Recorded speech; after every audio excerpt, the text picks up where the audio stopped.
vulnerable child to have the education they've always dreamed of, so they can build a brighter future. You'll be feeding a hungry stomach and a hungry mind with knowledge that will last them a lifetime. That's the power of an education. Sponsor an orphan now with Islamic Relief. Assalamu alaikum wa rahmatullahi wa barakatuh. This is your brother. Jpin is the host of the SOS Shout Out Show. I think you're having a blessed day, a wonderful day. Listen, I am reporting to you from the great island of Cuba. We are currently actually starting the gospel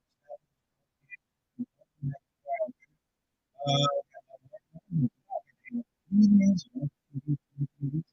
and I thought about this today in blues, but I want to make sure I let everybody know. Listen, we only have 3 shows left. That's Blackburn, Manchester, and Bradford, and those are going to be big shows. Manchester and Bradford are going to be huge shows. I hope everybody comes out and they come out to laugh and enjoy themselves. Big shout out to Glasgow. I always have a wonderful time when I come here in Scotland. Okay. The merits of our topic today are just the fact that life on the road.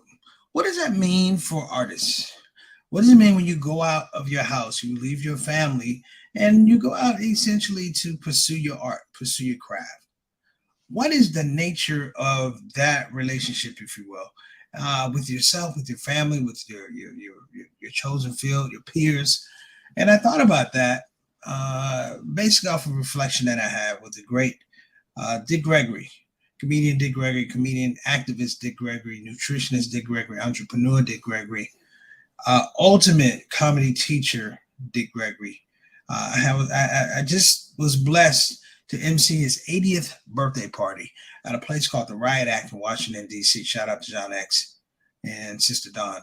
And he did his 80th birthday party. And I asked him, I said, Mr. Gregory, you're 80 years old and you've been doing this business for so long. And I asked him, I said, what is the drive? I said, when will you quit? I said, is there a notion when you quit? And of course, at 80 years old, it's like, look, if I was going to quit, I'd have quit a long time ago. And what he framed for me, which I thought was amazing, I said, well, when are you going to give this up? Is there ever a time you're going to? He said, the time I give it up, and I want to make sure I get this straight. He said, God will take the microphone from me, not to take it from me, but he said to make sure that the world will not hear directly from me the wisdom that he's given me. Meaning that the world is going to actually have to work with the wisdom that Dick Gregory put out into the universe. Every joke he told, every lecture he gave, every piece of advice he gave, young comedians, business people, entrepreneurs, the people that he helped, Marvin Gaye, the people that he helped, Stevie Wonder, the people that he helped, Muhammad Ali, the people that helped, Martin Luther King, Malcolm X, Medgar, Elijah Muhammad. He says it all becomes history now because I can't repeat it through a microphone. And so the purpose of taking the microphone out is that people now have to value his information and his contributions a different way. I'm talking about this is an amazing summation of what he was talking about. And so over and over, I began to see why this is so important. I began to see why that our crafts, if you will, not just crafts, these are career commitments. Because everybody wants to be a star. Let's just say that. Everybody wants notoriety. You want money. You want fame. In some way, shape, or form. You know, you may not be a star, but you want to be able to maybe just sustain yourself as an artist. That's a big thing. Or sustain your family as an artist. That's a huge thing. And you're very blessed if you get to that level. And I thought about what Mr. Gregory said. I said, wow, we really put ourselves out there. And I said, you know, knowing his history, I'm like, you put yourself out there on levels that I can never, ever fully comprehend because it's a different kind of capacity when you're doing things like he was with the civil rights and the food lists and being shot and things like that and the dietary stuff. I mean, he was, of course, a next level guy. But for some of us, the pursuit to have perfection, to have evolution in our art is something that we will spend our entire life on. And it comes with no guarantees. It comes with no certainty that you're going to reach any level. There are great comedians who you will never hear of. There are great musicians and singers that you will never hear of because, for whatever reason, stars in a line for them to be seen. And then you see some people go, why did that person get a break? Allah knows best. Allah knows best. But what I want to talk about today is just how this thing really, really applies to us, not just as artists, but everyday people. Because I want you to understand that every artist, every superstar, every mega millionaire, guess what they are? They are everyday people with extenuating circumstances. We'll be right back on the ShOUT Show.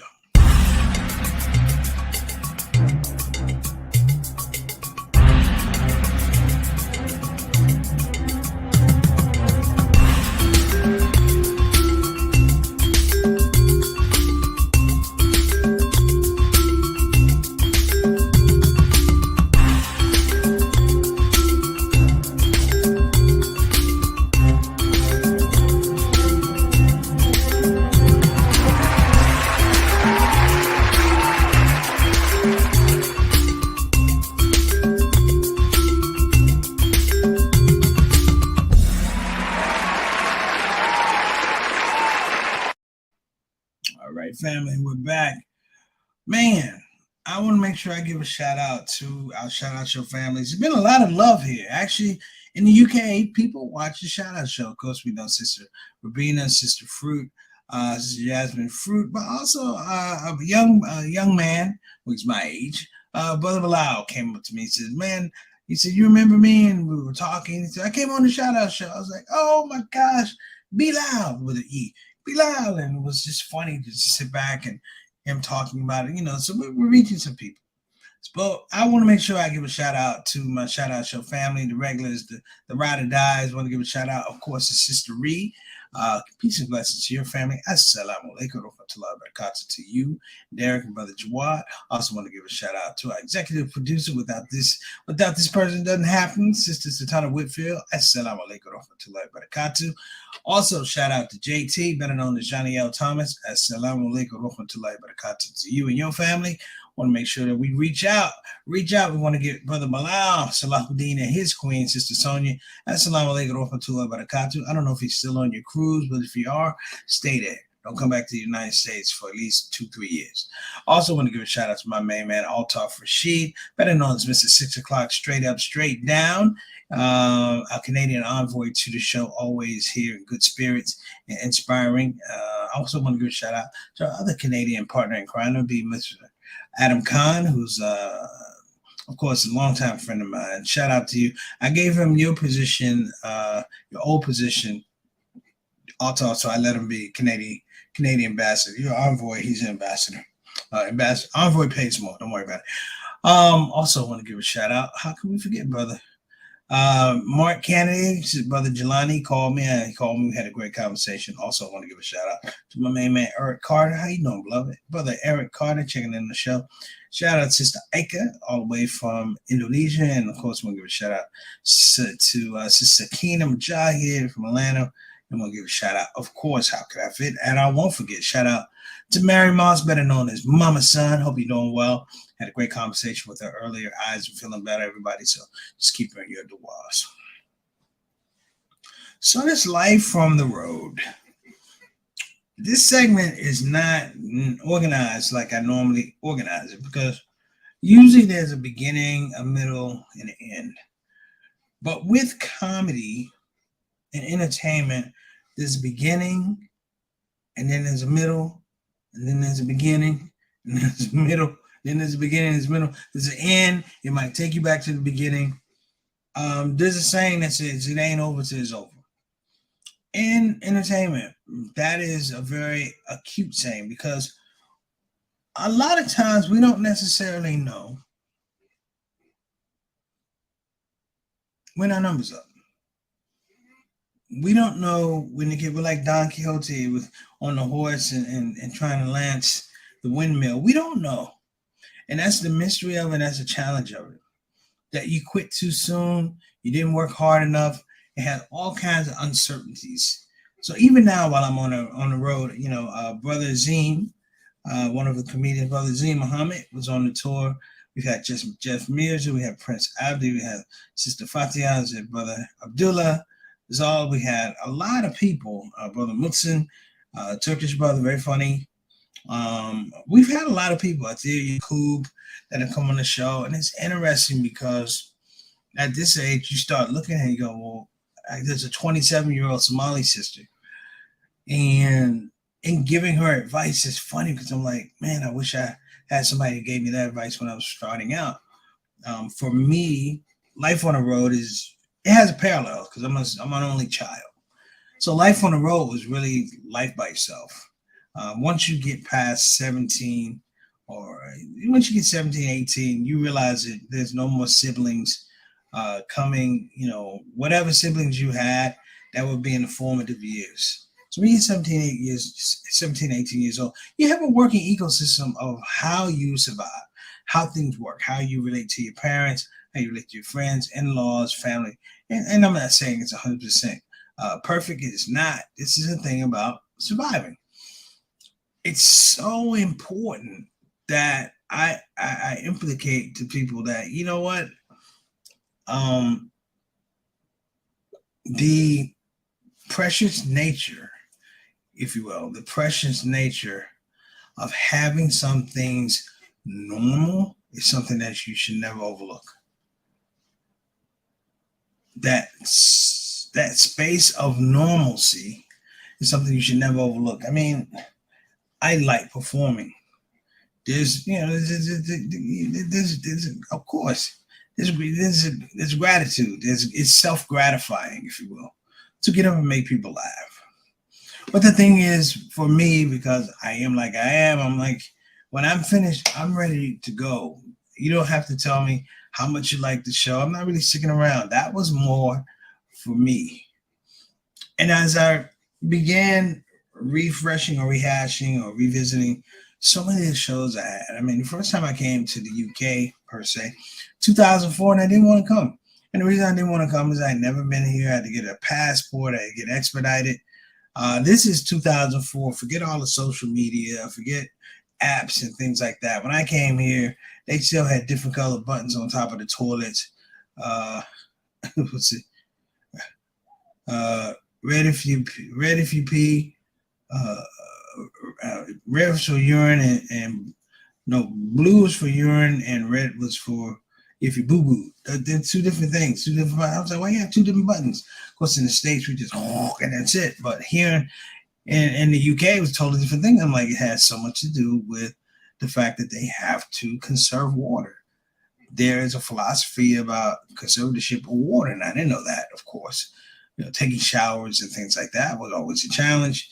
The hotels, even on this trip, at one point in time, because I didn't like the hotel, one of the hotels they put me in, I'm not going to mention it, Point A Hotel by Canary Wharf.